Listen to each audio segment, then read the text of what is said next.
नमस्कार दोस्तों, मैं हूं अर्चिता सिन्हा और मैं स्वागत करती हूं आप सबका हमारे चैनल थिंक टैंक इंडिया में। भारतवर्ष अपनी संस्कृति और इतिहास के लिए काफी प्रसिद्ध है। आज हम बात करेंगे ऐसी ही मंदिर के बारे में जिसे इतिहास के मुताबिक 17 बार तोड़ा गया और फिर से पुनः निर्माण की कोशिश भी की गई। इस मंदिर से धन संपत्ति को अनेक बार लूटा गया। आज की परिस्थिति में ये मंदिर भारत की भूमि में इस प्रकार खड़ा है कि दर्शनार्थी भी इसकी कारीगरी और भव्यता से आकर्षित हो जाते हैं। दोस्तों, ये मंदिर है सोमनाथ मंदिर। सोमनाथ मंदिर जो गुजरात के वेरावल जिले में स्थित है। इस मंदिर का अवस्थान यानी लोकेशन इतना खूबसूरत है कि एक तरफ मंदिर है और दूसरी तरफ समुद्र का सुंदर नजारा, इसलिए पर्यटक यहाँ खिंचे चले आते हैं। सोमनाथ मंदिर भारतीय इतिहास तथा हिंदुओं के चुनिंदा और महत्वपूर्ण मंदिरों में से एक है। इसे आज भी भारत के 12 ज्योतिर्लिंगों में से सर्वप्रथम ज्योतिर्लिंग के रूप में माना व जाना जाता है और ये मंदिर काफी पुराना भी है। दोस्तों, ज्योतिर्लिंग का मतलब वो स्थान या जगह जहाँ भगवान शिव जी स्वयं प्रकट हुए थे। ये मंदिर हिंदू धर्म के उत्थान पतन के इतिहास का प्रतीक भी रहा है। वर्तमान भवन के पुनः निर्माण का आरंभ भारत की स्वतंत्रता के बाद हमारे आयरन मैन सरदार वल्लभ भाई पटेल ने करवाया और 1 दिसंबर 1955 को भारत के राष्ट्रपति डॉक्टर राजेंद्र प्रसाद जी ने इसे राष्ट्र को समर्पित किया। सोमनाथ मंदिर के सामने सरदार वल्लभ भाई पटेल जी की एक मूर्ति भी बनी हुई है। सोमनाथ मंदिर विश्व प्रसिद्ध धार्मिक व पर्यटन स्थल है। मंदिर प्रांगण में रात 8 बजे से 9 बजे तक 1 घंटे का लाइट और साउंड का शो भी चलता है, जिसमें सोमनाथ मंदिर के इतिहास का बड़ा ही सुंदर चित्रण व वर्णन किया गया है। तो अब हम आपको इस मंदिर से जुड़ी पौराणिक मान्यताएं बताते हैं। इस मंदिर के बारे में कहा जाता है कि इसका निर्माण स्वयं चंद्रदेव ने किया था, जिसका उल्लेख ऋग्वेद में स्पष्ट है। प्राचीन हिंदू ग्रंथों के अनुसार सोम अर्थात चंद्र ने दक्ष प्रजापति राजा की 27 कन्याओं के साथ विवाह किया था, लेकिन उनमें से रोहिणी नामक अपनी पत्नी को अधिक प्यार व सम्मान दिया करते थे। इस अन्याय को देखकर क्रोध में आकर दक्ष प्रजापति ने चंद्रदेव को शाप दे दिया कि अब हर दिन तुम्हारा कांति और चमक कम होता रहेगा। फलस्वरूप हर दूसरे दिन चंद्र का तेज घटने लगा। शाप से विचलित और दुखी होकर चंद्र ने भगवान शिव की आराधना शुरू कर दी। शिव अत्यंत प्रसन्न हुए चंद्र की आराधना से और चंद्र को शाप से मुक्त कर दिया। फिर चंद्र ने शिव जी के नाम से यहाँ एक मंदिर बनवाया, जिसका नाम सोमनाथ रखा और ये मान्यता है कि शिव जी यहीं रहने लगे। दोस्तों, सोमनाथ मंदिर से 5 किलोमीटर दूर भालका तीर्थ है। ऐसी मान्यता है कि श्री कृष्ण ने भालका तीर्थ स्थान पर अपना देह त्याग किया था।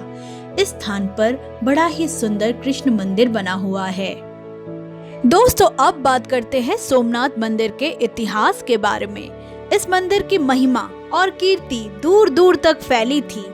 अरब यात्री अल बरूनी ने अपने यात्रा वृत्तांत में इसका विवरण लिखा, जिससे प्रभावित होकर महमूद गाजनी ने सन 1024 में कुछ 5000 साथियों के साथ सोमनाथ मंदिर पर हमला किया, उसकी संपत्ति लूटी और उसे नष्ट कर दिया। इसके बाद गुजरात के राजा भीम और मालवा के राजा भोज ने इस मंदिर का पुनः निर्माण कराया। सन 1297 में जब दिल्ली सल्तनत ने गुजरात पर कब्जा किया तो इसे 5वीं बार गिरा दिया गया। मुगल बादशाह औरंगजेब ने इसे फिर से 1706 में गिरा दिया। मंदिर का बार बार खंडन होता रहा, पर शिवलिंग का अस्तित्व वैसा ही रहा। लेकिन सन 1048 में महमूद गजनी ने जो शिवलिंग को खंडित किया, वही आदि शिवलिंग था। इसके बाद प्रतिष्ठित किए गए शिवलिंग को 1300 में अलाउद्दीन खिलजी की सेना ने फिर से तोड़ दिया। इसके बाद कई बार मंदिर और शिवलिंग को तोड़ा गया। वर्तमान में जो मंदिर खड़ा है उसे भारत के तत्कालीन गृह मंत्री सरदार वल्लभ भाई पटेल जी ने बनवाया था। मंदिर का बार बार खंडन होता रहा, पर शिवलिंग का अस्तित्व वैसा ही रहा। दोस्तों, मंदिर के ही दक्षिण में समुद्र के किनारे बाण स्तंभ है जो बेहद ही प्राचीन है। मंदिर के साथ साथ इसका भी जीर्णोद्धार किया गया। लगभग 6ठी शताब्दी में बाण स्तंभ का उल्लेख इतिहास में मिलता है। इसका मतलब है कि उस समय भी यह स्तंभ वहां मौजूद था, तभी तो किताबों में इसका उल्लेख किया गया है। लेकिन ये कोई नहीं जानता कि इसका निर्माण कब हुआ, किसने कराया और क्यों कराया। जानकार बताते हैं कि बाण स्तंभ एक दिशा दर्शक स्तंभ है जिसके ऊपरी सिरे पर एक तीर बनाया गया है जिसका मुंह समुद्र की ओर है।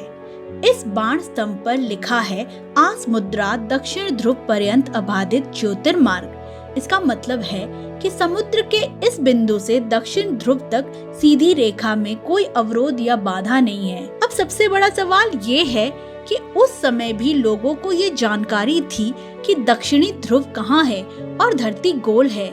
कैसे उन लोगों ने इस बात का पता लगाया होगा कि बाण स्तंभ से सीधे में कोई बाधा नहीं है ना? ये हैरानी वाली बात। ये अब तक रहस्य बना हुआ है। आज के समय में तो विमान, ड्रोन या सैटेलाइट के जरिए पता किया जा सकता है। दोस्तों, अब बात करते हैं सोमनाथ मंदिर से जुड़े कुछ रहस्यों के बारे में। पुरातत्व विभाग और IIT गांधीनगर के द्वारा एक रिसर्च साल 2017 में किया गया। इस रिसर्च से पता चला कि गुजरात के सोमनाथ मंदिर परिसर के जमीन के नीचे 3 मंजिला एल शेप या एल आकार की इमारत दबी हुई है। 2017 में प्रधानमंत्री नरेंद्र मोदी ने सोमनाथ मंदिर की विजिट के दौरान ट्रस्ट के लोगों से सोमनाथ में पुरातत्व का अध्ययन करने की सलाह दी। इसके बाद IIT गांधीनगर और आर्कियोलॉजिकल डिपार्टमेंट ने इतिहास के पन्नों को बारीकी से खंगाला तो वहां कई सारी रहस्यमय जानकारी मिली जिसे सोमनाथ ट्रस्ट को दी गई। इस सर्वेक्षण में जमीन के नीचे 3 मंजिला इमारत होने की पुष्टि हुई। खोज में ये पता चला कि जमीन के नीचे पहली मंजिल 2.5 मीटर, दूसरी मंजिल 5 मीटर और तीसरी मंजिल 7.3 मीटर की गहराई में स्थित है।